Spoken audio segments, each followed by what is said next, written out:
ایک دفعہ اور درود بھیجیں محمد علی محمد.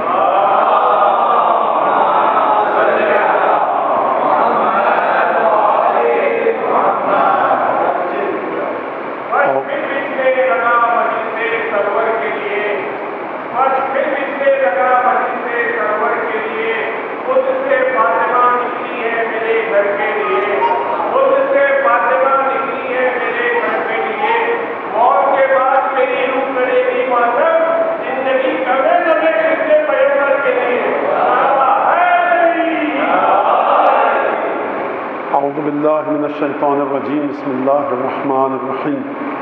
الحمد لله الذي جعل الحمد مفتاحا لذكره وسببا للمزيد من فضله ودليلا على آلائه وعظمته، والصلاة والسلام على عبده وأمين وحيه وخاتم رسله سيدنا ومولانا أبي القاسم محمد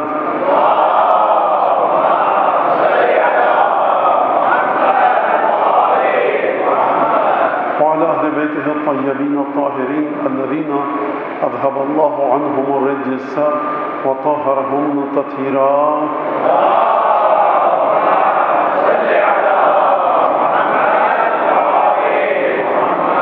واللعن الدائم على أعدائهم أجمعين.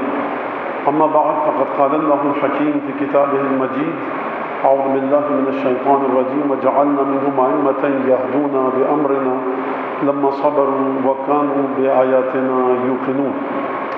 سورہ سجدہ کی 24ویں آیت سرغام کلام میں آپ کے سامنے تلاوت کی جا رہی ہے، اور اسی آیت کو بنیاد بنا کر یہ اشرا آپ کے سامنے اپنی معروضات میں پیش کر رہا ہوں کہ امامت کی پہلی خصوصیت خداوند تبارک و تعالی امام بناتا ہے، وجعلنا، ہم نے امام بنایا. اور پھر امامت کی دوسری خصوصیت یہدون بامرنا، ہمارے امر کے ذریعے یہ ہدایت کرتے ہیں. کسی اور کے لیے ضرورت ہو کسی کتاب کی، کسی فتوے کی، کسی مجتہد مفتی فقی کی، لیکن جن کو ہم امام بناتے ہیں ان کو کسی کی ضرورت نہیں ہے کہ وہ ہدایت کے سلسلے میں یہدون بامرنا، وہ صرف اور صرف ہمارے امر کے ذریعے ہدایت کرتے ہیں. لما صبروا، یہ مقام صبر پر ہوتے ہیں، اور تمام کی تمام صبر کی مثالیں قرآن مجید سے، قرآن شریف سے آپ کے سامنے کسی حد تک میں نے پیش کی. جو انبیاء نے، اولیاء نے، اوصیاء نے، اور اسی طرح سے نبی کریم نے جو صبر کیا جس طرح سے ہدایت کرتے وقت، وہ مثالیں کسی حد تک آپ کے سامنے پیش کی گئیں. اور یہدون بامرنا، ہمارے امر کے ذریعے ہدایت کرتے ہیں یہ ائمہ، اس پر بھی مختصراً ایک گفتگو آپ کے سامنے پیش کی گئی. اور پھر اس کے بعد وَكَانُوا بِآيَاتِنَا يُوقِنُونَ، یہ ہماری آیتوں پر، تمام کی تمام آیتوں پر ایقان رکھتے ہیں، یقین کے مرحلے پر ہوتے ہیں. ان کے دل میں کسی بھی قسم کا کوئی شک، شبہ، اندیشہ، دو دلی، گھبراہٹ، اضطراب نہیں ہوتا. موضوع جیسا کہ آپ کے سامنے بنیاد اور نتائج کربلا، بنیاد پر کسی حد تک گفتگو ہوئی کہ امر الہی ہے بنیاد کربلا، وعدہ الہی ہے بنیاد کربلا. اور میں نے یہ عرض کیا، یہ بات آپ کے ذہنوں میں ہوگی یقیناً، کہ دو چیزیں ایک ساتھ چل رہی ہیں، دونوں چیزوں کا آپس میں کوئی ٹکراؤ نہیں ہے. آپ کہیں گے مولانا کوفے والوں کی دعوت سبب بنی امام آئے، امام گئے اور گفتگو ہے یہ، لیکن کیا واقعاً یہی سبب تھا؟ ہر چیز کے دو پہلو ہوتے ہیں. قرآن کے جس طرح 70 یا 7 بطون ہیں، ایک آیت کے بعد ایک معنی ہے اس آیت میں، دوسری تہ، پھر تیسری تہ، پھر چوتھی تہ، تمام کی تمام تہیں قرآن مجید کی ہیں، تفسیر کی بحث ہے، تعویل کی بحث ہے. اسی طرح کیونکہ امام معصوم قرآن ناطق ہوتا ہے، لہٰذا امام کے ہر عمل کی اور امام کے ہر فعل کی کچھ نہ کچھ تہیں ہوتی ہیں، اس کی کچھ درز ہوتی ہیں، سطح ہوتی ہے. ہر سطح پہ اگر آپ دیکھیں وہ بات حقیقت رکھتی ہے، لیکن بات وہیں پر ختم نہیں ہوتی، اس سے گہری ایک اور طے ہوتی ہے. میں مثال دوں آپ کو اس کی. قرآن مجید میں فرما رہا ہے خدا والتین والزیتون وطور سینین وہذا البلد الامین. قسم ہے کس کی؟ والتین، انجیر کی. اور قسم ہے کس کی؟ زیتون کی. تو تفسیر کے اندر آپ کیا کرتے ہیں؟ آپ نے جا کر ڈکشنری میں دیکھا عرب زیتون کہتا کس کو ہے، آپ کو پتہ لگ گیا فلاں پھل یا سبزی جو درخت پر لگتا ہے، اس میں سے کیا کیا نکلتا ہے، کہاں ہوتا ہے، تیل کا کیا فائدہ ہے، خشک کر کے کھانے کا کیا فائدہ ہے، ابال کے کھانے کا کیا فائدہ ہے، پاؤڈر 10,000 قسمیں حکیم بتاتا ہے۔ یہ ہے تفسیر۔ آپ رک گئے اسی لفظ زیتون پر، کہاں اگے گا، کیسے اگے گا، بہتری کیا آئے گی، تیل کیسے نکالا جائے، کن امراض کے لیے اچھا ہوتا ہے، یعنی آپ لفظ زیتون سے آگے نہیں بڑھ رہے جو ڈکشنری میں عرب نے استعمال کیا۔ پھر آپ نے دوسرا لفظ دیکھا والتین والزیتون، انجیر پہ آپ نے دیکھا انجیر کیا ہے، خشک ہے، تر ہے، درخت کہاں لگتا ہے، پتے کی کیا خصوصیت ہیں، آپ انجیر کے گرد گھوم رہے ہیں۔ ایک دفعہ تعویل آ کر کہتی ہے والتین والزیتون، اس سے مراد امام حسن اور امام حسین ہے۔ اب یہاں پر بات بالکل مختلف ہے، تو کیا خداوند تبارک و تعالیٰ نے جو قسم کھائی انجیر اور زیتون کی قرآن مجید میں، انجیر اور زیتون کیا کوئی نجس پھل ہے، کوئی غلیظ چیز ہے، کوئی ایسی چیز ہے جو بشریت کو نقصان پہنچاتی ہے، یہ پھل کھانے سے منع کیا ہے پروردگار نے؟ نہیں، یعنی اب تفسیر کی سطح پر رکھ کر اس آیت کو دیکھیں اپنی افادیت ہے، تعویل کی سطح پر رکھ کر دیکھیں اپنی افادیت ہے۔ یعنی جس طرح سے جملہ مختصر، جس طرح سے انجیر اور زیتون بشریت کے لیے، انسانیت کے لیے بہت سارے فائدے رکھتے ہیں، ان کے جسم کے لیے جراثیم کو دور کرتے ہیں، بیماریوں کو دور کرتے ہیں، صحت مند بناتے ہیں، اسی طرح سے یہ دونوں شہزادے بشریت کی روح کے لیے، برزخ کے لیے، قبر کے لیے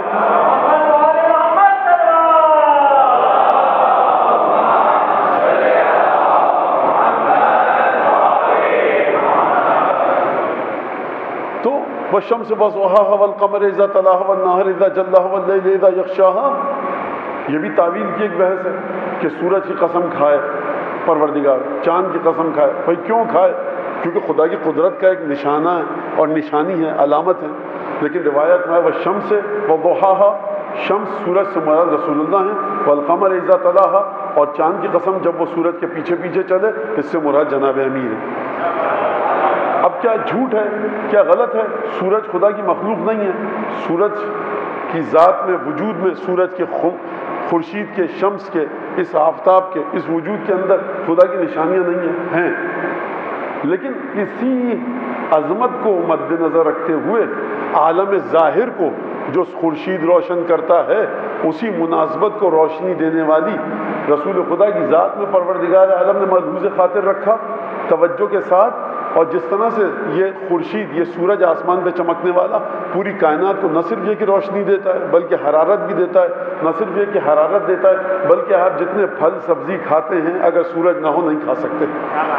لہٰذا اسی طرح سے عالم حقیقت اور عالم معنی میں رسول خدا کی ذات ہر ایک کو حیات عطا کر رہی ہے، اور اگر رسول چلے جائیں تو پھر سورج کے جانے کے بعد کون سا وجود آتا ہے؟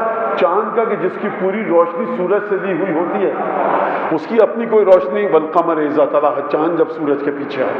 تو یہ تفسیر و تعویل کی بحث ہے قرآن مجید کے اندر۔ امام قرآن ناطق ہے، بھائی کربلا کیوں گئے امام حسین؟ کوفیوں نے دعوت دی تھی۔ کربلا کیوں گئے امام حسین؟ رسول کا حکم تھا۔ رسول کا حکم تھا یا کوفیوں نے دعوت دی تھی؟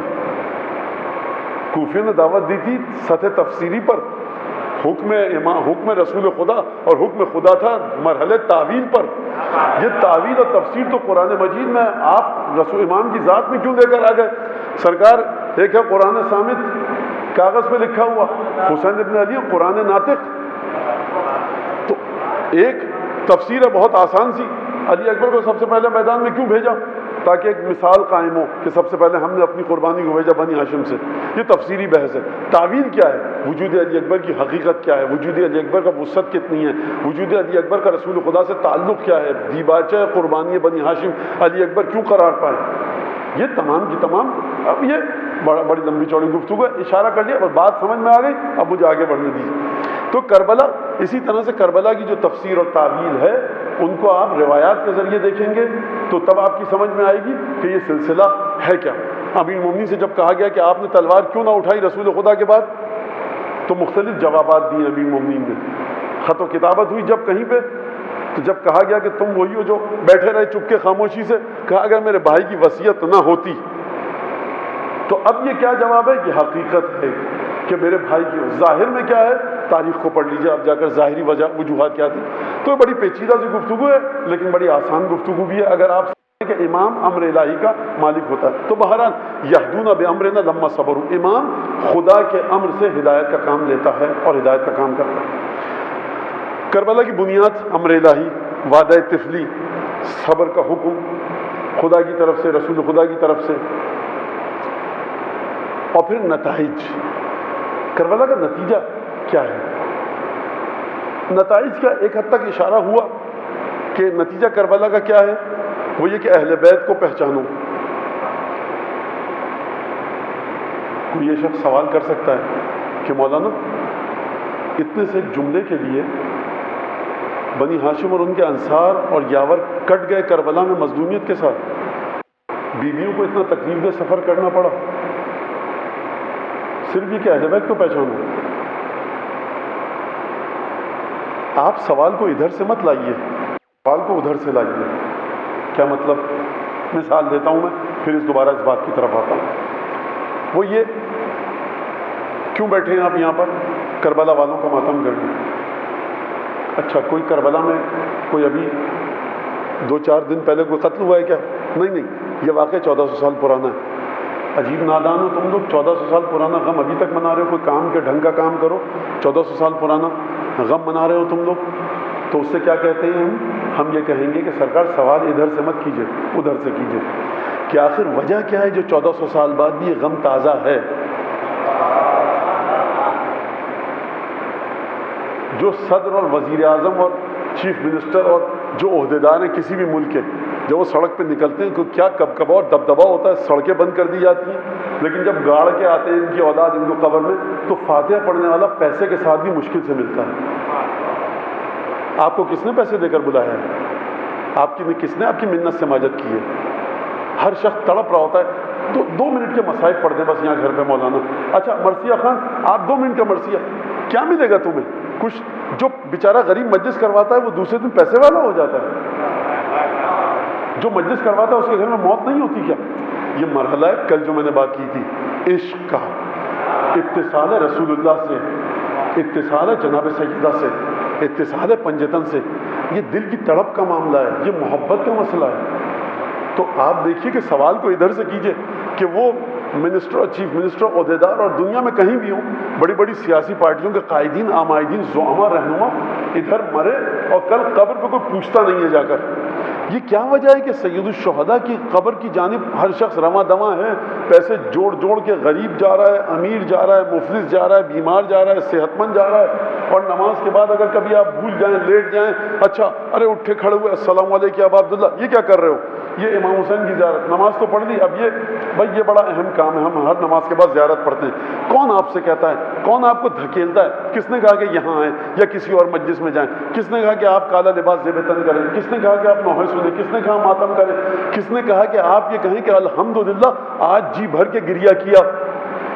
یہ کیا مطلب ہے؟ آج خدا کا شکر ہے آج جی بھر کے ہنسے۔ بشریت کی نفسیات خوشی کے ساتھ جڑی ہوئی ہے، غم کے ساتھ نہیں جڑی ہوئی۔ یہ کیسا غم ہے؟ تو سوال کو ادھر سے کیجئے کہ 1400 برس کے بعد بھی یہ غم تازہ کیوں ہے؟ تو سوال ادھر سے کیجئے۔ لہٰذا ایک درود بھیجے محمد آل محمد۔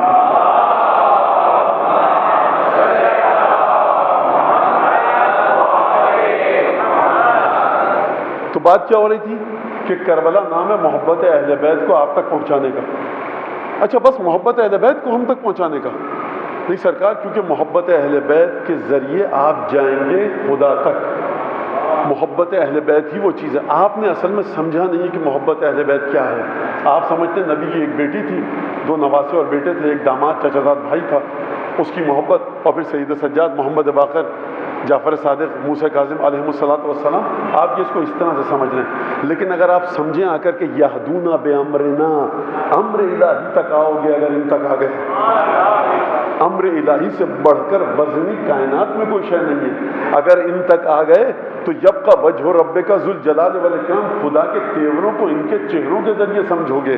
اگر ان تک آ گئے تو ان کے دروازوں پر آؤ۔ سید الشہداء نے کیا کہا تھا؟ اے میرے بھائی اگر تم مدینے میں ہمارے گھر میں آ تو میں تجھے وہ نشانات دکھاؤں گے جہاں پر جبرائیل کے قدموں کے نشان ہیں۔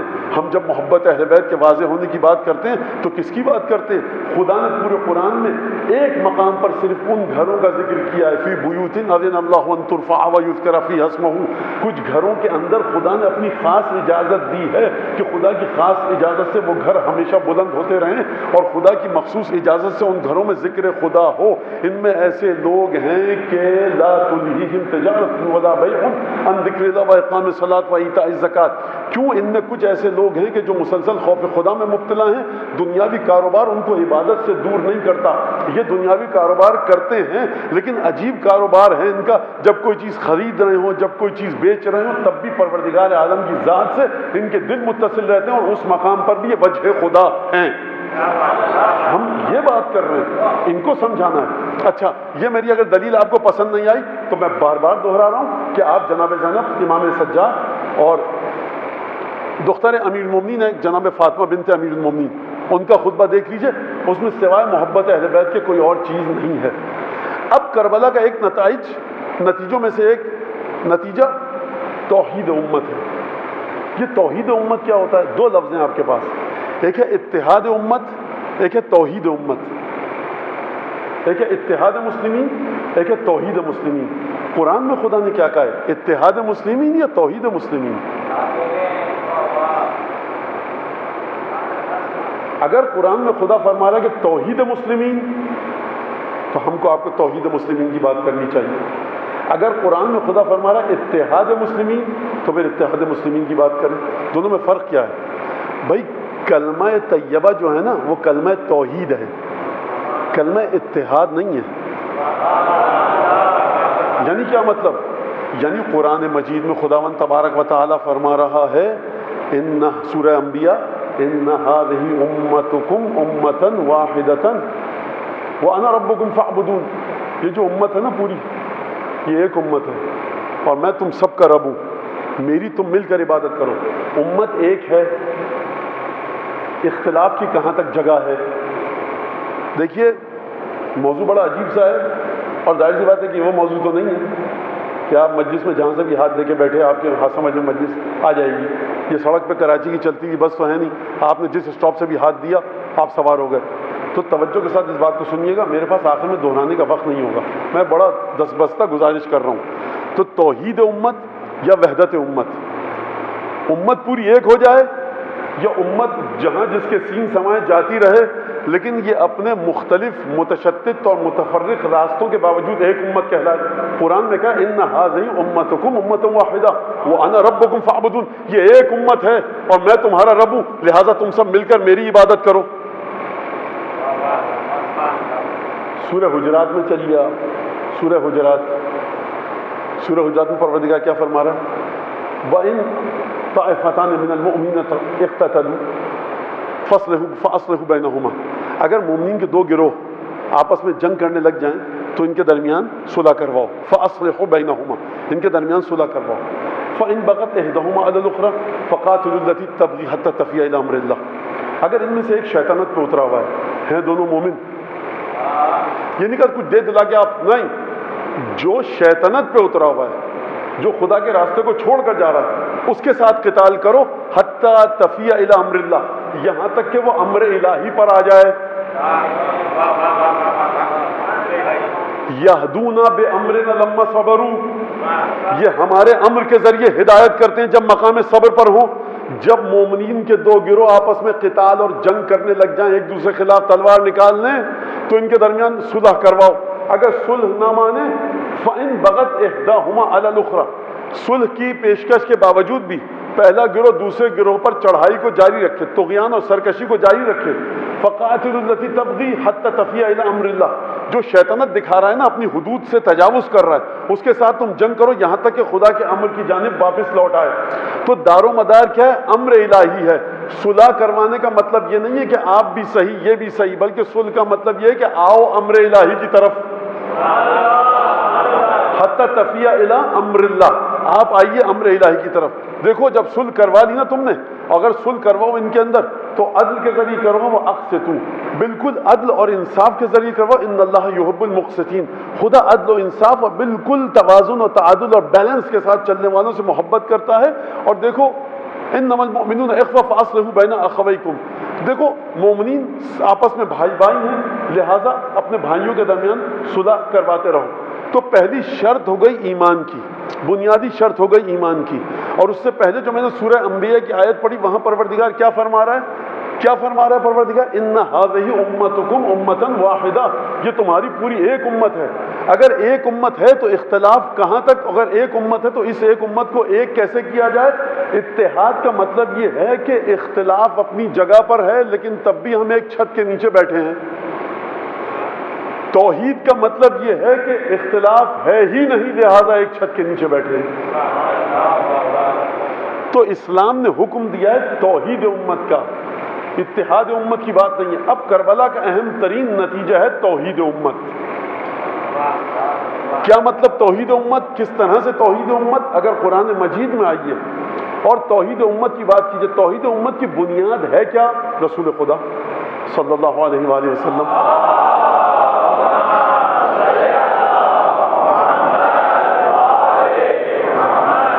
توحید امت کا بنیادی مرحلہ کون سا ہے؟ رسول خدا کی ذات۔ اس سے پہلے کیا؟ خدا کی ذات۔ کون سا خدا؟ جو اللہ کے رسول نے بتایا، وہ خدا نہیں جو کسی دوسرے پیغمبر نے بتایا۔ اب آپ کو رسول خدا کی اتباع کرنی پڑے گی۔ لا الہ الا اللہ محمد الرسول اللہ۔ جب آپ نے یہ بات کر لی کہ لا الہ الا اللہ محمد الرسول اللہ، اب پوری امت وحدت کے مرحلے پر آ گئی۔ اتحاد نہیں، وحدت، توحید۔ سورہ توحید ہے قرآن میں۔ یعنی کیا مطلب؟ ایک خدا، ایک رسول، ایک امت۔ یہ امت بنے گی کس طرح سے؟ خوب توجہ کیجیے گا۔ اچھا، جب ایک امت کو بنایا جائے گا تو اس امت میں اختلافات بھی ہیں۔ کس طرح سے ان اختلافات کو، بہت غور سے سنیے گا یہ جملہ، کس طرح سے ان اختلافات کو اپنے مقام پر رکھ کر کوئی ایسا کام کیا جائے کہ یہ اختلاف قبر میں تکلیف نہ پہنچا سکے، برزخ میں تکلیف نہ پہنچائے، پل صراط بڑے آرام سے آپ عبور کر لیں۔ نماز پڑھنے کا طریقہ، یہاں پر جو لوگ بیٹھے ہیں ان میں سے ہر ایک کا نماز پڑھنے کا طریقہ مختلف ہے۔ یہاں جو لوگ بیٹھے ہیں ان میں سے بعض کو نجس لباس کو پاک کرنے کا طریقہ مختلف ہوگا، کوئی کسی طرح سے پاک کرتا ہوگا، کوئی کسی طرح سے۔ ان میں سے تیمم کا طریقہ مختلف ہوگا۔ فرض کیجئے کہ فقہی مسائل ہزاروں سینکڑوں ہیں، آپ میں سے کوئی کسی کی تقلید کر رہا ہو، کوئی کسی کی تقلید کر رہا ہو، لیکن یہ اختلافات اس مرحلے تک نہ پہنچے کہ قبر میں آپ کے لیے باعث زحمت بنے۔ یہ اختلافات اس مرحلے تک نہ پہنچے کہ پل صراط پہ زحمت بنے۔ یہ اختلافات اس طرح کے نہ ہوں کہ سکرات میں جب موت آ رہی ہو، جان نکل رہی ہو تو تکلیف کا باعث نہ بنے۔ یہ کیا کس طرح سے جائے کہ اختلافات کو دیکھتے ہوئے اتحاد کو ملحوظ خاطر نہ رکھا جائے بلکہ توحید کو ملحوظ خاطر رکھا جائے کہ یہ امت کسی ایک مقام پر ایک ہو جائے اور اس طرح سے ایک ہو کہ قبر، قیامت، برزخ، پل صراط، تطایر کتب، نصب میزان کے مرحلے پر امت کو کوئی تکلیف نہ ہو۔ بھائی آپ بیٹھے ہیں نا مختلف نمازیں پڑھنے والے، ہمارے پاس امام الحنابلہ جناب احمد ابن حنبل ہیں، ہمارے پاس امام الشوافع جناب احمد ابن ادریس ہیں، اور ہمارے پاس جناب امام الاحناف جناب ابو حنیفہ ہیں، امام شافعی ہیں، احمد ابن حنبل ہیں۔ یہ تمام مالکیہ، مالک ابن انس جو فرقہ مالکیہ ان کے امام ہیں۔ آپ میں سے بہت سے فقہ جعفری کو مانتے ہیں، بہت سے نہیں مانتے ہوں گے۔ یہ اختلاف ہے اپنی جگہ پر، اور یہ اختلاف ہے رہے گا کب تک اللہ جانے۔ اور جو جیسے نماز عبادت کر رہا ہے خدا بتائے گا قیامت میں کہ بھائی تمہاری یہ نماز صحیح تھی کہ نہیں تھی۔ ہر شخص خدا کو جواب دے۔ ہم یہاں پر لوگوں کے اعمال کا ٹھیکہ نہیں لے رہے ہیں، ورنہ ہم لوگوں کے اعمال کو اصلاح کرنا چاہ رہے ہیں یا تصحیح کرنا چاہ رہے ہیں یا اس پر اعتراض کریں یا مورد شک و شبہ قرار دیں۔ ہماری گفتگو کچھ اور ہے۔ کربلا کا نتیجہ رسول خدا سے متصل کیجئے۔ رسول خدا آئے تھے رحمت للعالمین بن کر۔ اگر کربلا متصل ہے رسول خدا سے تو کربلا بھی رحمت للعالمین کا ہی نور کا پرتو ہے۔ اب یہاں سے آپ اگر تیار ہو گئے بات کو سننے کے لیے، دو باتیں مسلسل یاد رکھیے گا پوری اس گفتگو میں، وہ یہ کہ اختلافات کے باوجود جب آپ اپنی قبر میں اتریں، اختلافات کے باوجود جب آپ پل صراط سے چلیں، اختلافات کے باوجود جب آپ کے لیے ترازو لگایا جائے، اختلافات کے باوجود جب آپ کے ہاتھ میں نامہ عمل دیا جائے، اختلافات کے باوجود جب جنت جہنم کی تقسیم ہو، تو یہ اختلافات دنیا میں رہ جائیں اور جب آپ اس مرحلے پہ جائیں موت کے، برزخ کے، قیامت صغریٰ اور قیامت کبریٰ۔ قیامت صغریٰ یعنی برزخ یعنی قبر کی زندگی، قیامت کبریٰ یعنی جب سور پھونکا جائے گا اور پھر اس کے بعد پورا حساب کتاب ختم، دنیا فنا ہو جائے گی، سب کے سب قیامت میں جائیں گے اپنے حساب اور کتاب اور جرم اور سزا اور گناہ کی تمام پاداش اور اجر لینے کے لیے۔ اس وقت کے مرحلے پر کربلا کام کیسے آئے گی؟ سوال یہ ہے کربلا کا۔ دنیا میں نتیجہ آپ نہیں مان رہے کربلا کو، کربلا کا ہم سے کوئی تعلق ہی نہیں ہے. ہاں ہم کربلا والے ہیں لیکن کربلا ہماری میراث نہیں ہے, کربلا ہماری ملکیت نہیں, کربلا ملکیت ہے جناب ختمی مرتبت کی, کربلا ملکیت ہے جناب سیدہ کی. آپ جناب ختمی مرتبت کو مقابلے میں دیکھ کر کربلا کا احترام کیجیے یا توہین کیجیے, آپ آزاد ہیں, کوئی کسی وقت جبر نہیں کر رہا. لیکن ہم دیکھتے ہیں کہ کربلا کا تسلسل ہے پنجتن کے ساتھ, کربلا کا تسلسل ہے جناب آدم سے لے کر جناب عیسیٰ کے ساتھ, تو ہم اس طرح سے دیکھتے ہیں. آپ نہیں دیکھتے, کوئی اس میں جھگڑے کی جھنجھٹ کی بات ہی نہیں ہے. ہم جو اپنا زاویہ نگاہ, جو اپنا پرسپیکٹو ہے, جو ہماری اپنی اپروچ ہے, ہم وہ بتا رہے ہیں اور قرآن کے مطابق بتا رہے ہیں اور احادیث کے مطابق. صحیح ستہ اٹھا کر دیکھ لیجئے, تمام محدثین اسلام, شیعہ سنی کی بات نہیں کر رہا, محدثین اسلام کو دیکھ لیجئے. اگر کربلا صرف شیعوں کی ہوتی, اتنے سارے اہل سنت کے برجستہ, برگزیدہ, موقر, جید مورخین واقع کربلا کو مقاتل کی صورت میں تحلیل نہ کرتے. شاہ عبدالعزیز محدث دہلوی کے گھر میں مجلس نہیں ہوتی, بر صغیر کے تمام بزرگ علماء ذکر حسین کرتے تھے اور سنتے تھے فرقے کی قید سے بالا تر ہو کر. اس کا مطلب یہ کہ کربلا کو آپ نے آج بانٹا ہے فرقوں میں, ورنہ کربلا کچھ سال پہلے تک, کچھ دہائیوں پہلے تک, کچھ صدیوں پہلے تک کربلا فرقوں میں تقسیم نہیں تھی. کربلا کو مانیے اس طرح سے کہ جس طرح سے کربلا کے مالکوں نے کربلا کا تعارف کروایا. درود پڑھیں محمد آل محمد.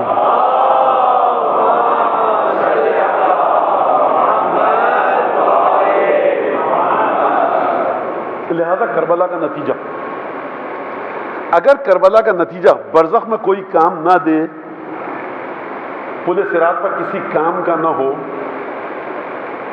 میزان ترازو جب لگایا جائے کوئی کام نہ آئے, تو پھر دنیا کی دسیوں کہانیوں کی طرح یہ بھی ایک کہانی. لیکن اگر کربلا دنیا میں بھی آپ کے کام آئے, ادھر سانس کی ڈوری ٹوٹی قبر میں کام آئے, برزخ میں کام آئے, پل صراط پہ کام آئے, تطایر کتب, نظم میزان ترازو, جنت جہنم کی تقسیم کے وقت کام آئے, تو اس کا مطلب ہے کہ یہ قصہ, یہ واقعہ, یہ حادثہ دنیا کے کسی حادثے کے برابر نہیں ہو سکتا. تو یہاں سے یہ طے ہو جائے تو بات واضح ہو جائے گی بالکل. لہٰذا توحید امت پروردگار فرما رہا ہے انا ربکم فاعبدون ان هذه امتکم امۃ واحدہ, یہ تمہاری ایک امت ہے, اس کو تقسیم مت کیجیے. امت کو اس طرح سے تقسیم مت کیجیے کہ یہ قبر و قیامت میں اپنا راستہ ڈھونڈتی رہے. راستہ کس طرح سے معین کیا؟ اگر یہاں تک کی تمہید واضح ہو گئی تو اب وہ جو خطبوں سے میں مسلسل آپ کے سامنے بات کو پیش کر رہا ہوں کہ امام سجاد علیہ السلام اور جناب زینب سلام اللہ علیہ جو خطبے دے رہے ہیں اس میں سوائے تعارف اہل بیت کے اور کچھ نہیں ہے. اور تعارف سے ایک مرحلہ بڑھ کر جب امام سجاد تعارف فرما رہے ہیں تو اس طرح سے کہ ہمارے دادا امیر المومنین اور ہمارے نانا رسول خدا سب سے بہتر تھے. یعنی بعض مقامات پر امت کے ساتھ موازنہ کیا اور کہا ہمارے نانا اور دادا سب سے بہتر تھے, اور بعض وہ مقامات کہ جہاں امت اس لائق ہی نہ تھی کہ موازنہ ہو سکے وہاں پر موازنہ نہیں کیا ہے. یعنی کیا مطلب؟ کوئی تکلف نہیں ہے. نہیں امام سجاد فرمائے نعوذ باللہ بہرحال ہم بھی ہیں ماشاءاللہ, آپ وہ بڑے ہم سے عالم فاضل ہیں, نہیں ہم سب سے بہتر ہیں. تواضع کہاں گئی؟ یہ امر الہی کے اظہار کا مرحلہ ہے, یہاں تواضع نہیں چلے گی. پروردگار تو نے شیطان کو نکالا, اتنے 6000 برس سے ہمارے ساتھ عبادت کر رہا تھا, پروردگار دوستی ہے جناب ابلیس, بہرحال ہم بھی آپ کے ساتھ ہیں, کوئی تواضع تو ہونی چاہیے. نہیں, اب یہاں تواضع نہیں ہے. آدم کو سجدہ کرنے کا مرحلہ امر الہی. پروردگار شرم آتی ہے, تجھے سجدہ کیا آدم کو کیسے کریں؟ تو جتنے کہے گا تجھے سجدے کر لیں گے. امر الہی کرو سجدہ آدم کے پتلے کے آگے. پروردگار مکے میں جب فتح مکہ ہوگا تو پتلوں کو گروائے گا, علی کو رسول کے دوش پر چڑھوا کر سوار کروا کے, تو یہ بھی تو نے پتلا بنایا. اچھا خود تو پتلا بنا رہا ہے, اس پہ سجدہ کریں, اور جب مکے کے قریش اپنے پتلے بنا کر سجدے کریں تو نبی کریم ان کو توڑوا دیں. جواب آئے گا فرق امر الہی کا ہے.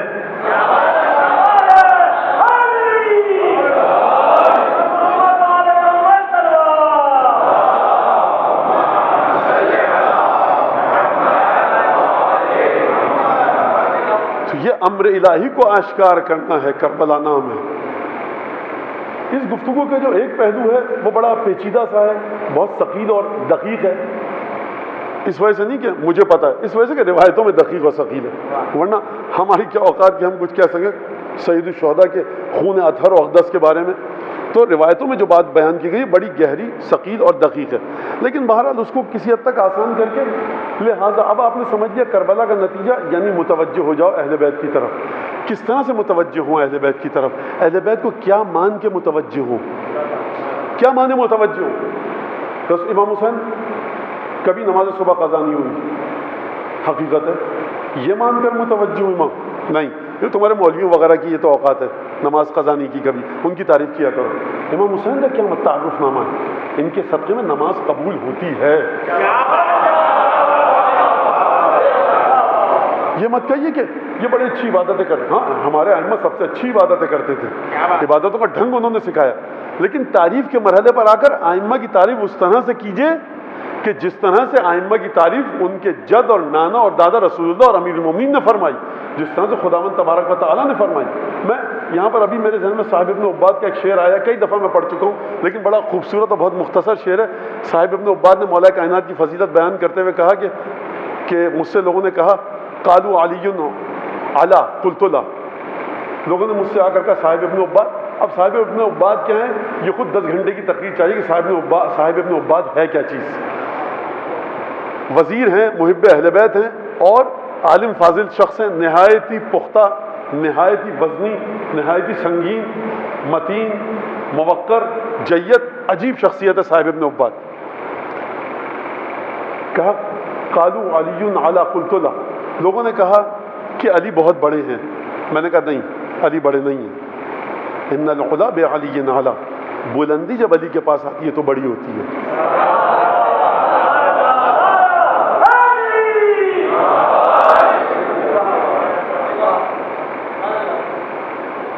یہ سنا، اب آپ تھوڑا سا یہ بھی سن لیجیے تاکہ، کیونکہ اگلی جو گفتگو آ رہی ہے بڑی تھکا دینے والی ہے، تو تھوڑا سا آپ لوگوں کے ذہن کو میں تھکاوٹ سے نجات دے رہا ہوں.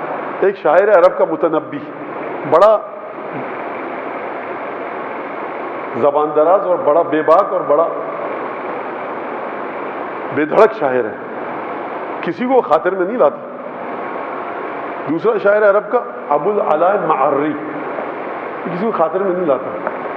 نابینا تھا، جا رہا تھا، ٹھوکر لگی کسی کے پاؤں پر. اس نے کہا من ھذا الاعمى، یہ کون ہے اندھا جس نے میرے پیر پہ ٹھوکر ماری؟ ابو علاء معری تھے، نابینا تھے. کہا الاعمى هو الذي لا يعلم 70 لغة للكلب. اندھا وہ ہے جس کو صرف ایک لفظ، جو ایک حیوان ہے عرب میں، سگ، جس کو آپ کلب کہتے ہیں یعنی کتا، اس کے 70 معنی جس کو نہیں پتا ہوں، اندھا وہ ہے. یعنی ابو علاء معری کہہ رہا ہے مجھے 70 الفاظ پتہ ہیں کہ ایک لفظ کے 70 الفاظ میں لا سکتا ہوں. ابو علاء معری آیا سید رضی سے ملنے. سید رضی کون؟ صاحب نہج البلاغہ، بمانے اس کے کہ کمپائل کیا ہے، نہ کہ خود لکھی ہے. اب ایسا موزور شاعر، ایسا بے دھڑک بے باک شاعر جس کو ایک لفظ کے 70 الفاظ پتہ ہوں، تو وہ کسی کو خاطر میں نہیں لائے گا. اچھا سید رضی کون؟ مولوی بیچارے، فقہ اصول، قال الباقر قال الصادق. تو اب تو شاگردوں کے دل دہل جانے چاہیے کہ یہ کچھ مطلب کچھ ہے بھی ان کے پلے یا نہیں ہے جو ابو علاء معری کے ساتھ گفتگو ہوگی. آیا، گفتگو کی، بیٹھا. سید رضی، وما ادراک ما سید رضی، معمولی آدمی نہیں ہے. مدارس سے، مسلمانوں کے مدرسوں میں عربی کی کتب میں سید رضی کی کتابیں نصاب میں شامل تھیں. بالکل قطعاً سید رضی بالکل بھی معمولی انسان نہیں ہے کہ آپ کہیں ہاں مطلب سید رضی. گفتگو کی، اس کے بعد ایک ربائی کہی سید رضی کے لیے. کس نے؟ ابو علاء معری نے، کہ جس نے کہا تھا اندھا ہوا جس کو 70 الفاظ کتے کے معنی میں نہیں پتا. یعنی میں اتنا بڑا عالم فاضل ہوں، مجھے ایک لفظ جو کلب ہے، سگ، اس کے 70 الفاظ پتہ ہیں مجھے کہ کتے کے کیا کیا نام ہیں. اس نے کیا کہا تھا؟ کون ہے یہ نابینا جس نے مجھے ٹھوکر ماری؟ ابو علاء معری چوکا نہیں، کہا الذی، جو نہیں جانتا وہ ہے اندھا کہ جو مجھے 70 معنی پتہ ہیں. بہرحال بات سمجھ گیا. جب اس نے ملاقات کی سید رضی سے تو ایک ربائی کہی، کہا کہ لو جئتہ لرأیت الناس فی رجل والارض فی ساعۃ والدہر فی داری. اگر تم سید رضی سے ملنے آؤ نا تو تم دیکھو گے کہ دنیا کے تمام باکمال افراد ایک سید رضی کی ذات میں آ کر فنا ہو چکے ہیں. والارض فی ساعۃ، اور والارض فی ساعۃ، والدہر فی ساعۃ، زمانہ پورا کا پورا وہیں پر آ کر رک گیا ہے جب میں سید رضی کے ساتھ بیٹھ کے گفتگو کر رہا تھا. وقت کی سوئیاں چلنے سے انکار کر دیا انہوں نے جب میں سید رضی کے پاس تھا. زمانہ وہاں پر آ کر ٹھہر جاتا ہے. والارض فی داری، اور پوری کی پوری دنیا سید رضی کے اس حجرے میں سمٹ کر آ گئی جہاں سید رضی بیٹھے. آپ سمجھے؟ سید رضی کون؟ کہ جو امیر المومنین کے قدموں کی خاک. تو آپ جب ائمہ کے فضائل بیان کیا کیجیے نا، تو پہلے ائمہ کے جو اصحاب ہیں، اصحاب کو چھوڑیے، جو شاگردوں کے شاگردوں کے شاگرد ہیں، ان کے فضائل دیکھیے کیا ہیں. تو ائمہ آپ کی عقل و ہوش سے کہیں ماورا ہیں. لہٰذا امام کی مدح کرتے وقت اور جناب سیدہ سلام اللہ علیہ کی مدح کرتے وقت ذرا انسان اپنے حواس کو اپنے مقام پر رکھے، اور جو منہ میں آ رہا ہے قافیہ بندی کے لیے، تک بندی کے لیے، وہ لفظ کو وہاں پر ٹھوکنا نہیں چاہیے. مخمل میں ہیرے جواہرات جوڑنے چاہیے ان کی مدح کرتے وقت.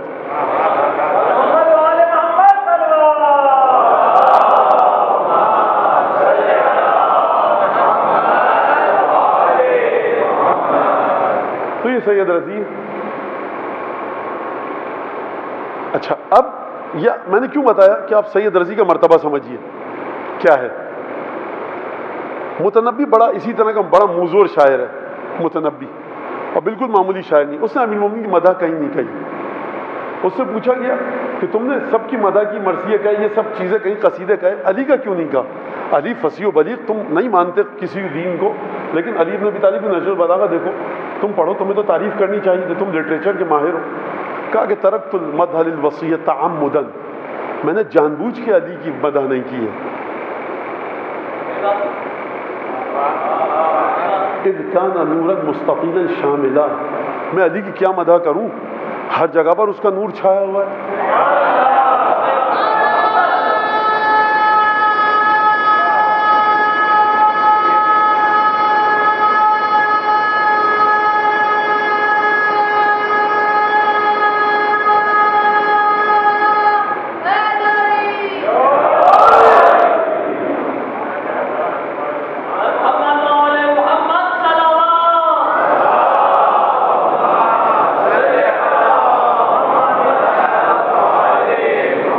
جب کوئی چیز ہر چیز کو اپنی جکڑ میں گرفت میں لے لینا تو صفات ضوء الشمس تذهب باطلا. تم یہ بتاؤ کہ جب سورج آسمان پہ چمکنے لگے تو سورج کا قصیدہ پڑھنے کی ضرورت ہے؟ یہ معصومین کی مدح کرنا آپ سیکھیے ان ہستیوں سے. سید ہمیری سے سیکھیے، پھر ہمارے اردو میں آئیے جناب میر انیس سے سیکھیے. تو بڑا مشکل کام ہے. بہرحال مد یہ نہیں ہے کہ جو بھی واقعہ ہوا آپ نے 4-5 لفظ وہاں پر جڑ دیے جا کر اور لگا دیا پھر مد ہو گئی. مد کرنے کے لیے جو ہستی پل صراط پر آپ کے ڈگمگاتے ہوئے قدموں کو سہارا دے دے تو اس کے مدح لکھتے وقت آپ اپنے قدموں کو ڈگمگانے سے بچایا کیجیے. جب یہاں تک بات ہو گئی، نتیجہ کربلا کا، محبت اہل بیت، منزلت اہل بیت، فضیلت اہل بیت بتانا. اور یہ مجمع میرا سمجھ چکا ہے. بہرحال واضح ہے، کسی کے ذہن میں یہ نہیں آئے گا کہ مولانا نے یہ کیسے جوڑ دیا، کس طرح سے بات کو. میں نے بتا دیا کہ مدحت اہل بیت، مقام اور عظمت اہل بیت. ارے میں کیا بتاؤں آپ کے سامنے، آپ ارباب اذاں ہیں. جب رسول خدا سے پروردگار فرما رہا ہے حبیب اگر وہ حکم نہیں پہنچایا پوری کی پوری رسالت اکارت، تو آپ یہ تو مانیے کہ جس بات کو نہ پہنچانے میں رسول خدا کی رسالت اکارت ہو جائے تو حسین بھی تو اسی مقصد کے لیے آئیں گے نا کربلا میں. اب سمجھ میں آ گیا؟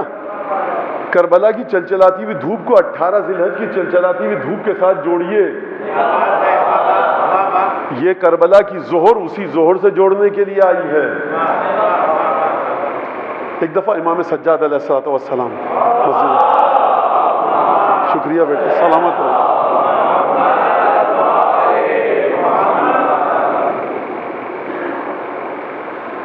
دربار یزید میں یہ واقعہ لگتا یہ ہے کہ پہلی سفر تھی، بدھ کا دن تھا جب یہ قافلہ پہنچا ہے. اور لگتا یہ ہے کہ یہ جو خطبہ دیا ہے امام سجاد نے، یہ جمعرات اور جمعہ یعنی 3 سفر کا واقعہ ہے. میرے پاس دلیل نہیں ہے کوئی روایت، لیکن کیونکہ یہ لگتا ہے کہ جمعے کی نماز تھی، لگتا یہ ہے. اور پھر وہاں پر یہ سارا سلسلہ. بعض لوگوں نے لکھا ہے کہ ظہر کی نماز، اور بعض مورخین ساکت ہیں. لیکن سمجھ میں آتا ہے کہ یہ واقعہ 3 سفر کا مجھے لگتا ہے. اس بات کو اگر آپ جوڑیں مفاتیح الجنان میں جا کر دیکھیے گا، 3 سفر کو شیخ عباس قمی نے ایک عمل لکھا ہے وہاں پر. مفاتیح کھولیے گا، جن لوگوں نے عمل کیا ہے 3 سفر کو 2 رکعت نماز اور اس کے بعد درود اور وہ اذکار سارے 3 سفر میں عمل کو جا کر ضرور دیکھیے گا. آپ کو سمجھ میں آئے گا کہ کربلا ہے کس بنیاد کا نام. امام سجاد مسجد جامع اموی دمشق میں، مسجد کھچا کھچ بھری ہے، امیر المومنین تشریف فرمائے، بادشاہ وقت سب کے امیر. خطیب جب گیا ممبر پہ چڑھا تو اس نے روایت کے الفاظ ہیں وَنَالَ مِنْ عَلِيٍّ، امیر المومنین کی شان میں گستاخی کی، وَمِنَ الْحُسَيْن، اور مولا حسین کی شان میں جسارت کی. پوتا بھی بیٹھا ہے، بیٹا بھی ہے. خوب توجہ کی آپ نے. اب بھی کیا بتاؤں نتیجہ کربلا کا آپ کو. بنیاد کربلا کی یزید کی طرف سے کچھ اور ہے، حسین کی طرف سے کچھ اور ہے. نَالَ مِنْ عَلِيٍّ وَمِنَ الْحُسَيْن، مولا علی اور جناب سید الشہداء کی شان میں گستاخی کی. امام سجاد نے کہا کہ اے شخص اشتریت سخط المخلوق برزل سخط الخالق برزل المخلوق، اے خطیب تو نے کیا کیا؟ مخلوق کی مرضی کو خریدنے کے لیے خدا کی مرضی کو بیچ دیا. اور پھر یزید کی طرف امام سجاد نے رخ کر کے کہا اذن لی حتی القی هذه الاعواد، اجازت دے مجھے کہ میں ان لکڑیوں پر چڑھوں اور کچھ گفتگو کروں جس میں ان کو گمراہی دور ہو. ان لکڑیوں پر چڑھوں، کیونکہ جو کام ہوا ہے اس ممبر سے یہ بے جان حقیر لکڑیاں ہیں. منع کیا گیا. یزید کا بیٹا بیٹھا تھا موجود، اس نے کہا کہ یہ شخص کیا کرے گا اس وقت؟ نمازی آپ کے ہیں سارے، حکومت آپ کی ہے، قید میں ہے، کہاں سے آیا ہے تکلیف میں، یہ کیا کرے گا؟ یزید نے کہا یہ جب نیچے اترے گا تو میرے خاندان کو بے عزت کر کے اترے گا. بہرحال یہ یزید کے الفاظ ہیں، امام سجاد کے نہیں ہیں. اور امام سجاد نے ایک لفظ بھی ایسا نہیں کہا جس سے یزید کا خاندان بے عزت ہو. اب آپ کے دل میں کجی ہے، اب آپ کو دھڑکا لگا ہوا ہے، کچھ ہے خاندان میں کہ جو امام سجاد بیان کریں گے تو آپ نہ چڑھنے دیجئے ممبر پر، لیکن یہ مت کہیے. امام سجاد نے تو کوئی بات ہی نہیں کی آپ کے خاندان کے بارے میں. مسئلہ یہ ہے کہ جب سورج اپنی پوری آب و تاب کے ساتھ آسمان پہ چمکے تو سب اندھیرا، چھوٹی موٹی روشنیوں کا جو دعویٰ کریں وہ سب کے سب ختم ہو جاتے ہیں. اب سورج بیچارہ نکل رہا ہے، لوگ ڈر رہے ہیں کہ یہ ہماری مصیبت کے لیے نکل رہا ہے. سورج کو تو نکلنا ہے، یہ سورج کی روشنی ہے کہ جب سورج آسمان پہ چمکتا ہے تو کسی کے وجود کو باقی نہیں چھوڑتا. ایک دفعہ امام سجاد حمد و ثناء خدا کی الحمدللہ لا اولیت لا اول لاولیتہ، حمد اس خدا کی جس سے پہلے کوئی نہیں ہے، ولا بعدیت بعدہ، اور اس کے بعد کسی کی بعدیت نہیں ہے. حمد و ثناء الہی کی عجیب انداز میں. پھر اس کے بعد جو جملہ کہا بابا میرے کیوں آئے تھے، کوفیوں نے خط لکھے تھے. یہ کوفے میں خطبہ دیا امام سجاد نے کہا کہ خط تم نے لکھے تھے، لیکن دمشق میں یہ جملہ امام سجاد نے استعمال نہیں کیا کہ تم نے خط لکھے تھے. اب یہاں پر جو پورا خطبہ دیا ہے وہ اپنے خانوادہ رسالت اور خانوادہ بنو ہاشم آل عبد المطلب کے فضائل گنوائے ہیں. اب آپ اپنے دل پر رکھ کر ہاتھ بتائیے، قرآن پہ رکھ کے ہاتھ بتائیے، اگر میں کہوں کہ واقعہ کربلا اس لیے آیا ہے کہ صرف اور صرف محبت اہل بیت کو پہنچا سکے جس طرح سے خدا نے پہنچایا. واقعہ کربلا اس لیے ہوا کہ امیر المومنین کی ولایت اور محبت اور عظمت اور مودت کو پہنچائے. تو کیا میں غلط کہہ رہا ہوں؟ اگر غلط کہہ رہا ہوں تو امام سجاد کو کوئی جا کر نعوذ باللہ خاکم بند دہن سکھائے کہ یا ابن رسول اللہ آپ کے بابا نے کربلا کو منعقد کیا، آپ کے بابا کربلا کے اندر اپنے شہداء کے ساتھ شہید ہو گئے، تو کچھ تو فلسفہ بتائیے شہادت کا. 35 برس امام جیے کربلا کے بعد، کچھ تو واقع کربلا کا فلسفہ بتاتے. فلسفے کو سمیٹ کر رکھ دیا امام سجاد نے. بکا، ماتم، یادآوری مصائب سید الشہداء. اب امام سجاد کو اجازت دی گئی، اچھا ٹھیک ہے چڑھ جاؤ. جب اصرار بڑھا اور دباؤ بڑھا نمازیوں کا، یہ کچھ بھی نہیں کر سکتا، ڈر کیوں رہے ہو؟ تو اب یہاں پر سبکی ہو رہی تھی، یہاں پر ذلت ہو رہی تھی. ہزاروں نمازیوں کے ساتھ فوج آپ کی، لشکر آپ کا، خدم و حشم آپ کے، یہ شخص آپ کا قیدی. ایک قیدی سے اتنا طاقتور بادشاہ ڈر کیوں رہا ہے آخر؟ لوگوں کے ذہن میں سوال آیا کہ جب امیر المومنین کی بادشاہت خطرے میں پڑ گئی، جو بیٹھے تھے امیر المومنین، تو ان کو مجبوراً لوگوں نے کہا، امیر المومنین اسی جملے کو میں لا کر کے امام سجاد تشریف لائے ممبر پر، اور امام سجاد نے حمد و ثنا الہی کے بعد جو پہلا جملہ کہا، ایھا الناس اعطینا ستا وفضلنا بسبع، اے لوگوں 6 چیزیں ہم کو دی گئیں اور 7 چیزوں کے ذریعے ہم کو فضیلت دی گئی۔ یہ ہم کیا ہو رہا ہے؟ خدا کی بات کیجئے نا، آپ کو روزے کی بات کیجئے، نماز کی بات کیجئے۔ مولانا امام حسین نے قربانی فلاں چیز بچانے کے لیے دی، سر آنکھوں پر نہیں، مولانا امام حسین نے وہ قربانی فلاں چیز بچانے کو دی، بالکل صحیح، جتنی منہ اتنی باتیں، سرکار مجھے جتنی بھی چیزوں کو بچانے کے لیے امام حسین نے قربانی دی آپ کہہ رہے ہیں، تو مجھے کسی حدیث میں لا کر دکھا دیں، کسی صحیح کتاب میں ہو، کسی غلط کتاب میں ہو، کسی میں تو ہو کہ بھائی امام حسین فرمائے میں اس لیے جا رہا ہوں، میں اس کو بچانے کے لیے جا رہا ہوں، میں فلاں عبادت کو بچانے کے لیے جا رہا ہوں۔ اور اگر تھا اور اگر ہونا تھا تو امام کہیں خطبہ دیتے، امام سجاد کہیں بات کرتے۔ یہ جو امام سجاد فرما رہے ہیں ایھا الناس اعطینا ستا وفضلنا بسبع، ہم کو امام سجاد بندے کو ہٹائیے، آپ خدا کے بندے کی شان یہ نہیں ہے کہ وہ خدا کے لیے جو گردن کٹے اس میں اپنا ذکر کرے، آپ خدا کی حمد و ثنا کہیے، نماز روزے کا ذکر کیجئے، سوشل انجسٹس کا ذکر کیجئے، لے آئیے امام حسین کو گاندھی جی اور قائد اعظم کے مرحلے پر چے گوارا اور فیدل کاسترو چوئنلائی اور ہوچمن کی سطح پر لے آئیے، نہیں، رہتی دنیا تک کے نادانوں کے لیے امام سجاد چراغ جلا کر گئے کہ جنگ ہماری ہے، تم صرف گریہ کر کے ہماری تعلیمات پر آ جاؤ۔ اعطینا ستا وفضلنا بسبع، 6 چیزیں ہم کو دی گئیں اور 7 چیزوں کے ذریعے ہم کو فضیلت دی گئی۔ کس پر فضیلت دی گئی؟ یزید پر، یہ تو شمار و قطار میں ہی نہیں ہے۔ کس پر فضیلت دی گئی؟ اب یہ جملہ تو میں نہیں اس وقت بتا سکتا کس پر فضیلت دی گئی، جو خدا کی نظر میں صاحب فضل ہیں ان پر فضیلت دی گئی۔ آپ تو کسی گنتی میں نہیں آتے۔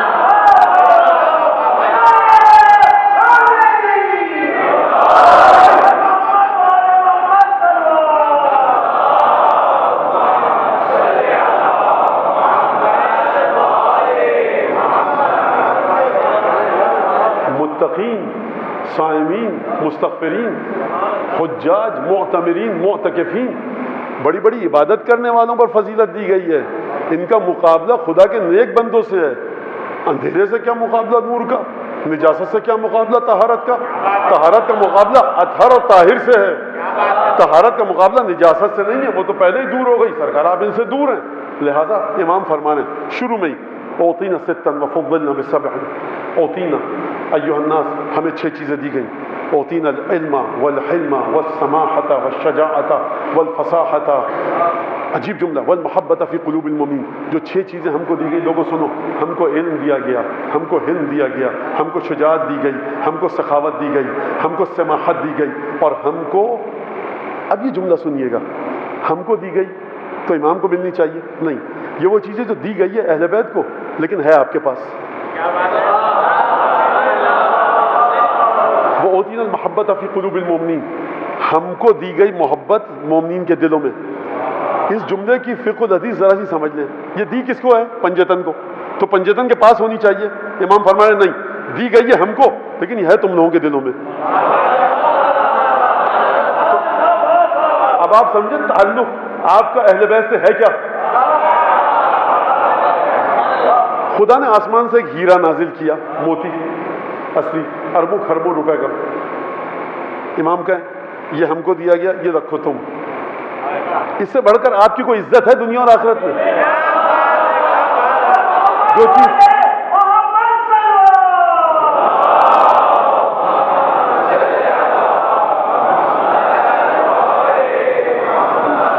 اوتینا ستا، اوتینا العلم والحلم والشجاعت والفصاحت والسماحت والمحبت فی قلوب المؤمنین، ہر ایک لفظ کے مختلف معنی۔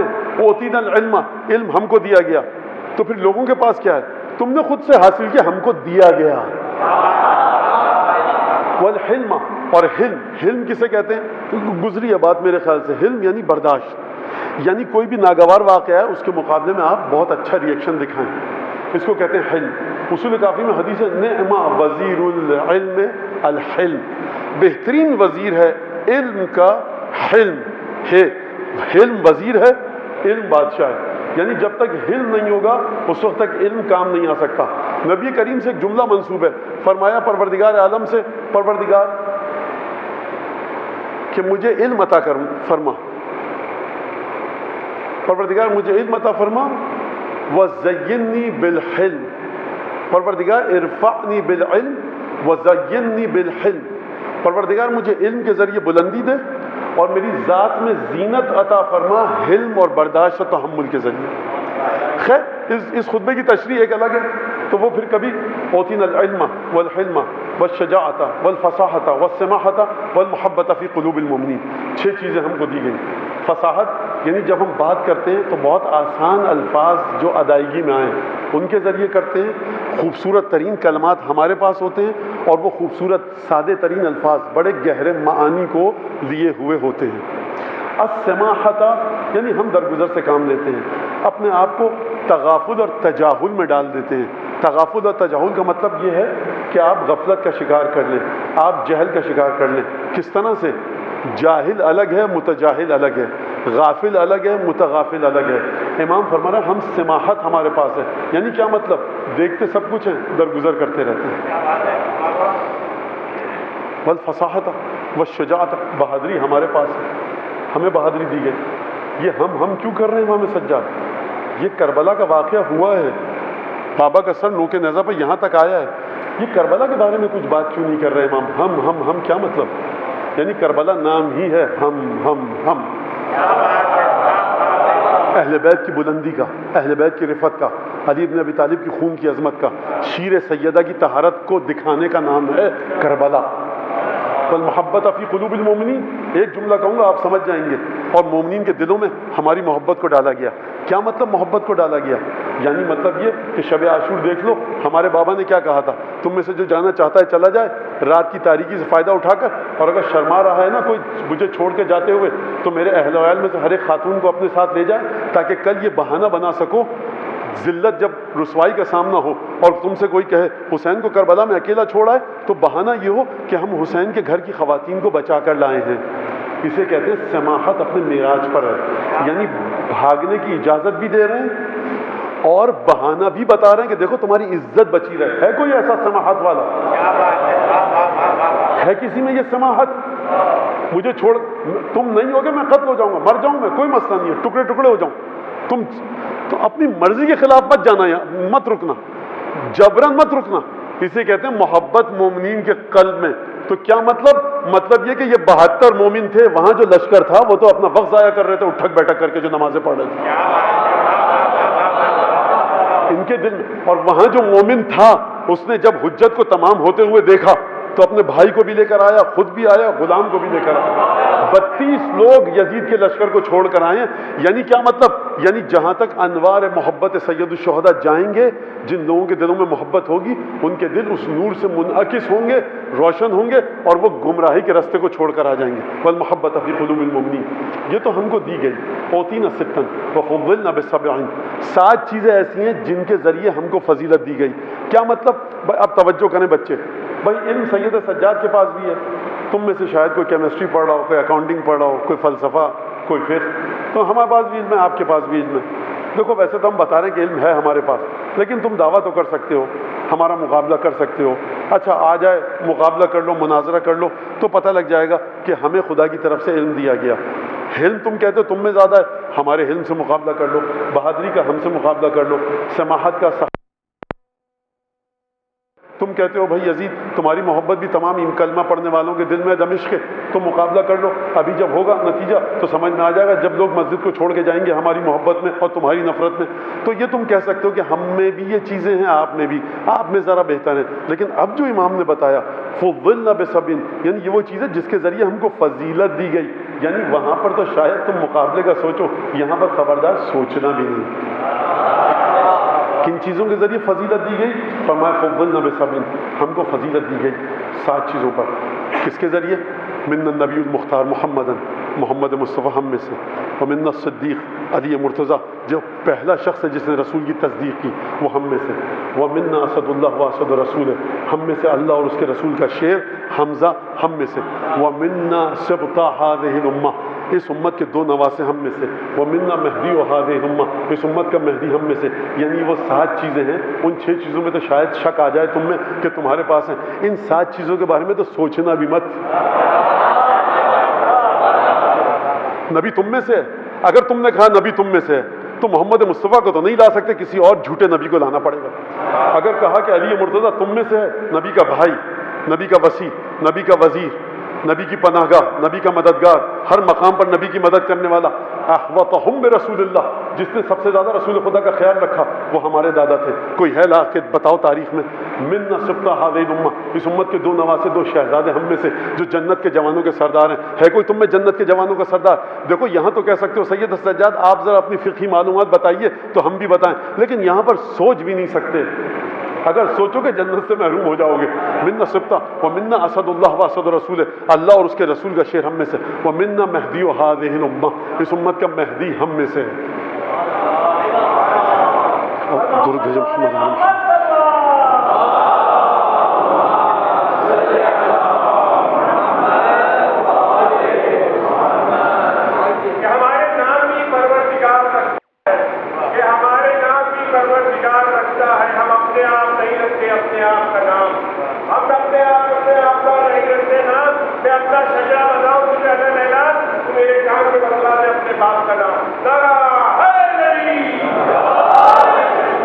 تو گفتگو کیا ہو رہی تھی امام سجاد کے خطبے میں، یہاں تک جب بات آئی تو اب امام سجاد نے گفتگو ایسی کی کہ مجمع مجبور ہے سننے کے لیے۔ یہ وہ گفتگو ہے جو آج تک نہیں سنی، جو بھی سنا اس ممبر سے جناب امیر کی شان میں گستاخی سنی، اب ان کی بات کر رہا ہے مجمع دم بخود ہو گیا۔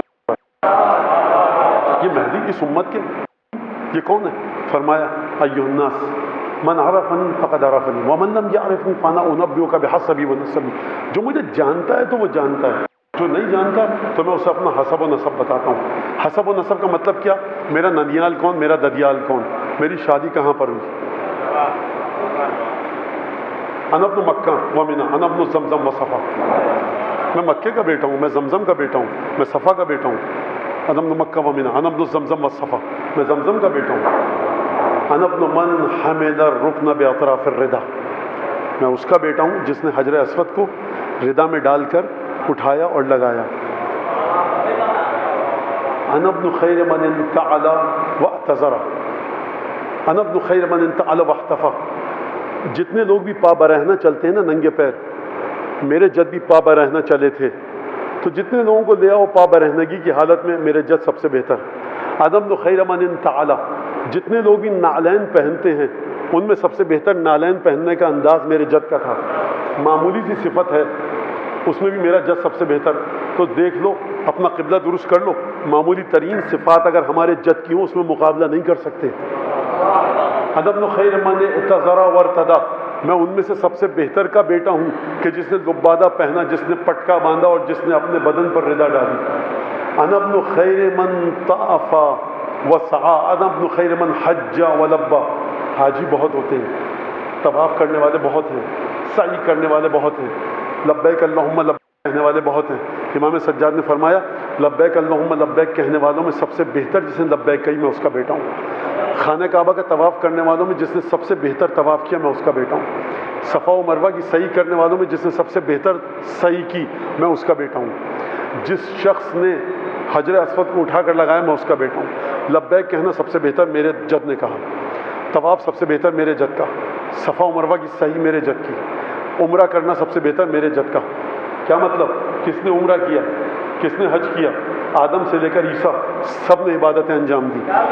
ان سب میں اب آپ کی سمجھ میں آیا کہ ہمارا مقابلہ تم سے نہیں ہے میاں، کس غلط فہمی میں آ گئے، خوش فہمی سے باہر نکلو۔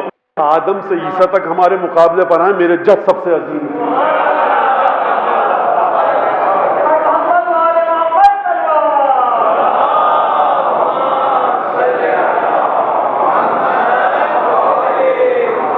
یہ کام طواف تم لوگوں نے بھی کیا، حج تم لوگوں نے بھی کیا، نمازیں تم لوگوں نے بھی پڑھی، حج، طواف، عمرہ، سعی، صفا و مروہ، لبیک میرے جد نے بھی کہا۔ دیکھو بھائی تم لوگوں کی عبادت ہے سب سے نیچے، میرے جد کی عبادت سب سے بہتر، یہ مقابلے کی جگہ ہے۔ ظاہری لحاظ سے تم بھی طواف کر رہے تھے میرے جد کے ساتھ، میرے جد بھی طواف کر رہے تھے، تو مقابلہ کر کے ہم نے تمہیں بتا دیا کہ خبردار وہم میں بھی مت لانا کہ میرے جد تمہارے ساتھ عبادت کرتے تھے تو تم جیسے۔ تو دیکھ رہے ہیں آپ امام سجاد کی خوبصورتی کے ساتھ اس فکر کو غلط ثابت کر رہے ہیں کہ رسول ہم جیسا، امام ہم جیسا، بہترین ہے عبادت کرنے والوں میں تم جیسا نہیں ہے۔ جب یہاں تک بات آ گئی تو اب امام وہ صفات بیان کر رہے ہیں کہ جہاں پر صرف امام کے جد ہیں اور کوئی نہیں ہے۔ ان صفات میں وہ تمام لوگ شامل تھے کہ جو لوگ رسول خدا کے ساتھ، امیر المومنین کے ساتھ طواف جنہوں نے کیا، لیکن اب وہ صفات بتا رہے ہیں کہ جہاں پر امت کا کوئی بھی شخص شامل نہیں ہے۔ تو دو صفات ہیں، کچھ صفات وہ کہ جب مقایسہ، موازنہ کیا جائے، کمپیریزن کیا جائے تو رسول خدا اور امیر المومنین سب سے بہتر۔ کچھ صفات وہ ہیں جہاں پر صرف رسول خدا ہیں، آپ نہیں ہیں۔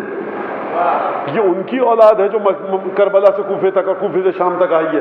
پھر فرمایا عجیب جملہ، ایک درود پڑھیں محمد آل محمد پر۔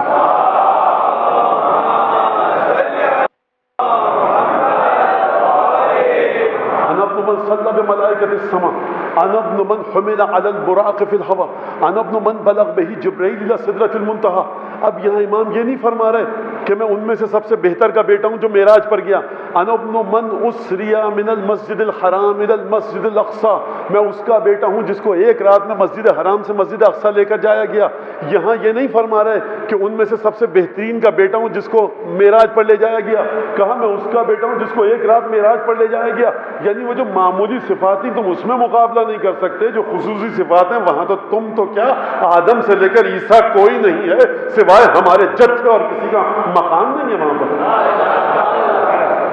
انا ابن من صلی بملائکۃ السماء، میں اس کا بیٹا ہوں کہ جس کے پیچھے ملائکہ نے نماز پڑھی اور جس پر ملائکہ نے درود و سلام بھیجا۔ میں اس کا بیٹا ہوں جس کو جبرائیل لے کے گئے سدرۃ المنتہا تک۔ وہ انا ابن من حمل علی البراق، براق فی الہوا، میں اس کا بیٹا ہوں جس کو براق پر سوار کر کے آسمان کی، عالم کائنات کی، غیب کی بلندیوں تک لے جایا گیا۔ انا ابن من اوحی الجلیل الیہ ما اوحی، میں اس کا بیٹا ہوں کہ پروردگار عالم جب شب معراج میں گیا نا، انا ابن من دنا فتدلی فکان قاب قوسین او ادنی، میں اس کا بیٹا ہوں جو شب معراج میں اتنا نزدیک ہوا کہ ثم دنا فتدلی کہ قاب قوسین اتنا فاصلہ رہ گیا۔ انا ابن من اوحی الی الجلیل ما اوحی۔ اور دیکھو ان فضیلتوں کو سننے کے بعد اگر تمہارا ذہن کہیں پر پہنچ جائے تو یاد رکھنا، اب امام سجاد نے خطبے میں وہ لفظ استعمال کیا کہ معرفت رسول خدا تک پہنچنے سے ہر ایک کو روک دیا کہ تم حقیقت رسالت تک نہیں پہنچ سکتے۔ فرمایا انا ابن من اوحی الجلیل الیہ ما اوحی، میں اس کا بیٹا ہوں کہ جس پر پروردگار عالم نے وہ وحی کی جو اس نے کی۔ یا سید سجاد یہ کیا جملہ ہے؟ یا تو بتائیے کیا وحی کی، اور اگر بتا نہیں رہے تو گفتگو نہ فرمائیے، تو بتائیے تو صحیح کہ کیا وحی کی۔ یعنی دیکھو میرا جد رسول خدا اتنے بلند مقام پر تھا کہ قرآن میں اس نے ہر چیز کو لفظوں کی قید میں رکھ کر بیان کر دیا، لیکن جو شب معراج وحی کی تھی نا، تم اس لائق بھی نہیں ہو کہ اس کو پروردگار لفظوں میں بنا کر بھیجتا، لہذا یہ فضیلت میں بتا رہا ہوں۔ انا ابن من اوحی الجلیل الیہ ما اوحی، خبردار قرآن کے ذریعے رسول کی حقیقت کو مت سمجھ لینا کہ یہی صرف آخری حقیقت ہے، جب تک اس حقیقت کو رسول سے متصل نہیں کرو گے اور رسول کو ہم سے متصل نہیں کرو گے، ہم کو رسول سے متصل نہیں کرو گے، نہ امر الہی تک آ سکو گے، نہ پورے صراط پر کچھ کام آئے گا، نہ برزخ کام آئے گی، نہ موازین کام آئیں گے، نہ جہنم سے بچ سکو گے، نہ جنت میں جا سکو گے۔ ارے حج پہ کیوں جاتے ہو؟ منا جاتے ہو نا، مکے جاتے ہو، طواف کرتے ہو، لبیک کہتے ہو، کیوں کہتے ہو؟ گناہ سے بچنے کے لیے۔ بیٹا میں ہوں مکے کا، منا کا بیٹا میں ہوں، اگر ہم نہ ہو نہ منا کی حقیقت، نہ زمزم کی، نہ خانہ کعبہ کی، نہ عبادتوں کی، اگر عبادت کی حقیقت ہے تو نسل مصطفیٰ کے ذریعے ہے۔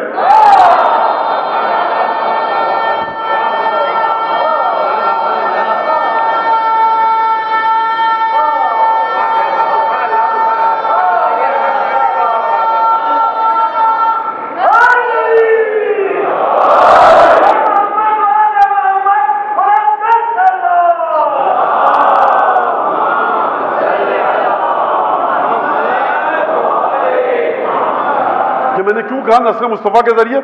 منا فوقینا فضلنا، ہم کو فضیلت دی گئی۔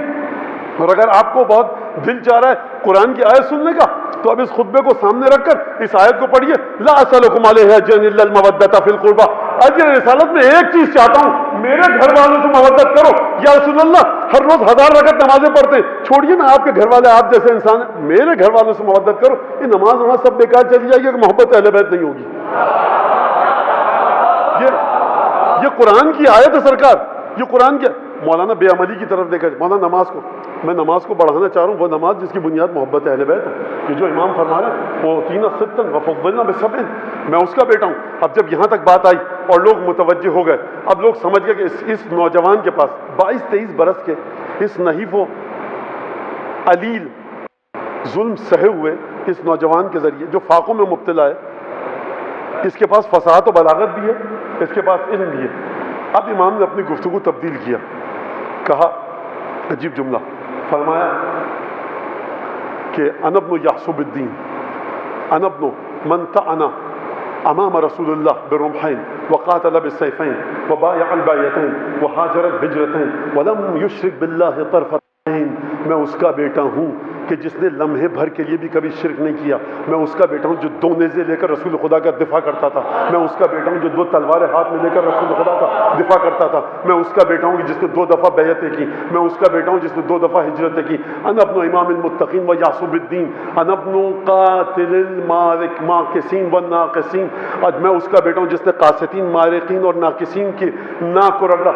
انا ابن من زرما خراتیم الخط حتی قالوا لا الہ الا اللہ، میں اس کا بیٹا ہوں کہ جس نے مشرکوں کی ناک اپنی تلوار سے رگڑ دی یہاں تک کہ لا الہ الا اللہ کا پرچم بنا۔ کہاں ہیں آپ، کدھر ہیں، کیا ہے کربلا؟ امام سجاد بتانے کربلا نام ہے، اہل بیت تک آؤ، اختلافات کے باوجود۔ اب آپ نے توجہ کی، نماز آپ کو جیسے پڑھ، ہماری بحث ہے نماز کی صحت اور سکم پر ہے ہی نہیں، نماز کا طریقہ کون سا صحیح ہے غلط ہے، ہماری یہ بحث ہے ہی نہیں۔ ہماری بحث یہ ہے کہ یہ جو ایک دل دیا ہے نا پروردگار عالم نے قرآن میں، ما جعل اللہ، پروردگار فرما رہا ہے ہم نے کسی انسان کے دل میں سینے میں 2 دل نہیں رکھے، ایک دل ہے۔ رسول کی محبت رکھنی ہے، رسول کے دشمن کی، فرق کیا ہوگا؟ قل لا اسألکم علیہ اجرا الا المودۃ فی القربى۔ آپ کا جو تعارف نامہ ہونا چاہیے قبر و قیامت و برزخ میں کہ وہ آ رہا ہے میدان قیامت میں جو رسول کا مقروض ہے، یا یہ ہونا چاہیے کہ وہ آ رہا ہے میدان قیامت میں جس نے رسول کا حق دے دیا۔ تو اب آپ سمجھے تقریر کے شروع کا حصہ کربلا نام ہے، آپ کو تمام اختلافات کے باوجود اتحاد امت کا نام نہیں ہے، توحید امت کا ہے۔ ان هذه امتکم امۃ واحدہ، ایک امت بناؤ۔ یہ ایک امت ہوگی کیسے؟ رسول تک جاؤ تب ایک امت ہوگی۔ تو رسول تک جائیں کیسے؟ بھائی رسول کہہ رہے ہیں مجھ تک آؤ گے میں بھیجوں گا اپنی آل تک کہ دیکھو دل میں مودت اہل بیت ہے کہ نہیں ہے۔ یہ مرحلہ توحید امت کا، یہ مرحلہ امت ایک جگہ جڑ جائے۔ اور اگر آپ نے یہ جملہ سن لیا، بس تقریر کا یہ آخری جملہ فضائل کے لحاظ سے مصائب میں آتا ہوں کہ جب امام سجاد نے کوفے میں خطبہ دیا، فرمایا بأیۃ عین تنظرون الی رسول اللہ، تم رسول خدا کا سامنا کن آنکھوں کے ذریعے کرو گے، کس طرح سے تمہاری ہمت ہوگی رسول کی صورت مبارک کی طرف دیکھو قیامت میں، جب رسول تم سے یہ کہیں گے اذ یقول لکم انتہکتم حرمتی وقتلتم عترتی فلستم من امتی، تم نے میری حرمت کو پامال کیا کربلا میں، تم نے میری اولاد کو قتل کیا، فلستم من امتی، اب تم میری امت سے نہیں ہو۔ تو یاد رکھیے گا نماز جیسے پڑھنی ہے پڑھیے، روزہ جس وقت کھولنا ہے کیجیے، حج جیسے جانا ہے جائیے، بنیاد یہ ہے کہ رسول خدا کے ساتھ ان کے بچوں کے ساتھ محبت ہے کہ نہیں ہے، اور رسول کے دشمن، رسول کے بچوں کے دشمن کا دل میں بغض اور نفرت ہے کہ نہیں ہے۔ خدا امام سجاد امت کی تشکیل کا، توحید امت کا ایک نسخہ بتا رہے ہیں کہ لستم من امتی، نماز کا نہیں پوچھیں گے رسول خدا، قرآن کا نہیں پوچھا، جس نے قتل کیا رسول کی آل کو رسول فرمائیں گے لستم من امتی، تم میری امت سے نہیں ہو۔ تو نمازوں سے پہلے فکر کیجئے کہ آپ کے دل میں مودت اہل بیت ہے کہ نہیں، رسول کے بچوں سے نفرت کرنے والوں کی نفرت ہے کہ نہیں، اس بنیاد پر عبادتوں کی عمارت کو قائم کیجئے۔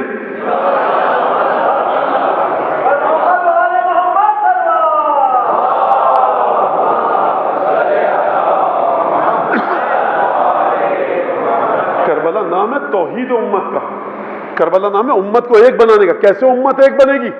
امت ایک اس وقت بنے گی جب رسول کا قرضہ گردن پر نہ ہو۔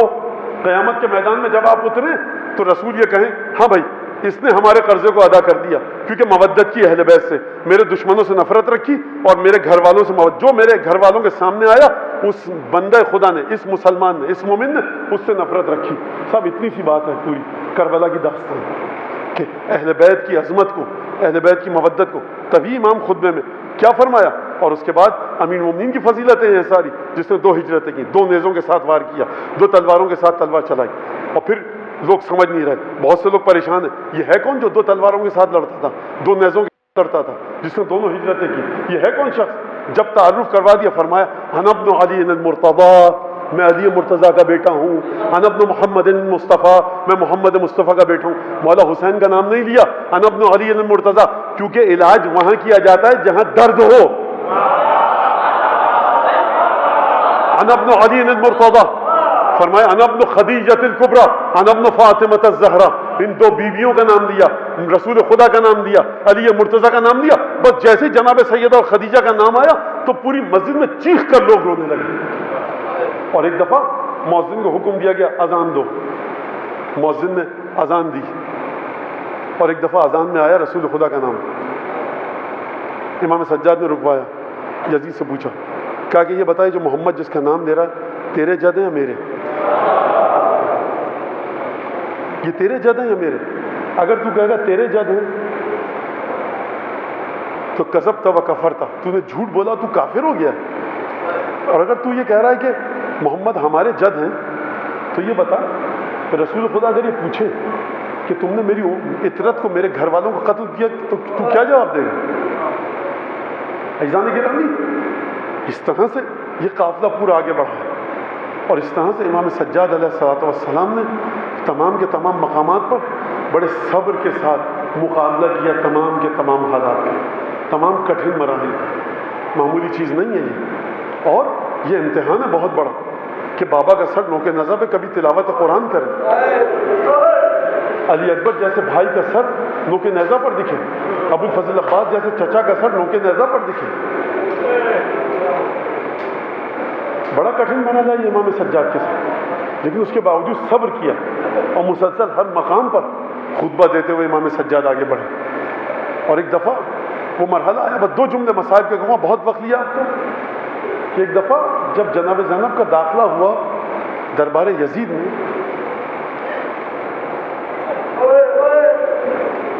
میں نبی کریم کو دیکھا کسی نے مدینے میں کہ آپ امام حسین کے دندان مبارک کا بوسہ لے رہے ہیں، اچھا کبھی ہونٹوں کا بوسہ لے رہے ہیں، کبھی گلے کا بوسہ لیا، کبھی پیشانی کا بوسہ لیا۔ میں ایک جملہ کہوں جس کے ذریعے آپ بات سمجھ جائیں گے، تاریخ میں ملتا ہے 2 ہستیوں کے بازوؤں کے بوسے لیے امیر المومنین نے، ابو الفضل عباس کے دونوں ہاتھوں کو چوم رہے ہیں، وَيُكْثِرَ مِنَ الْقُبْلَةِ، اتنا چوما، ایک دفعہ بی بی ام المؤمنین نے دیکھا، 2 دفعہ دیکھا، 3 دفعہ۔ اب ذرا جائز سوال پیدا ہوئی کہ والی یہ اتنا زیادہ چوم رہے ہیں آپ؟ بڑی خوش بھی ہوئی کہ امیر المومنین عباس کے ہاتھوں کو چوم رہے ہیں، بیٹا ہے، ماں کو بھی محبت ہے، لیکن والی مولا یا امیر المومنین چومنے کا سبب اپنے الفاظ میں بیان کروں، مولا کے الفاظ کو، کہ ام المؤمنین ہوگا یہ کہ میرے بیٹے کی نصرت میں تمہارے بیٹے کے دونوں بازو قلم ہو جائیں گے، ہاتھ قلم ہو جائیں گے۔ بی بی ام المؤمنین نے گریہ کیا۔ دوسرا واقعہ ملتا ہے جناب زینب کے شانوں کا بوسہ دیا۔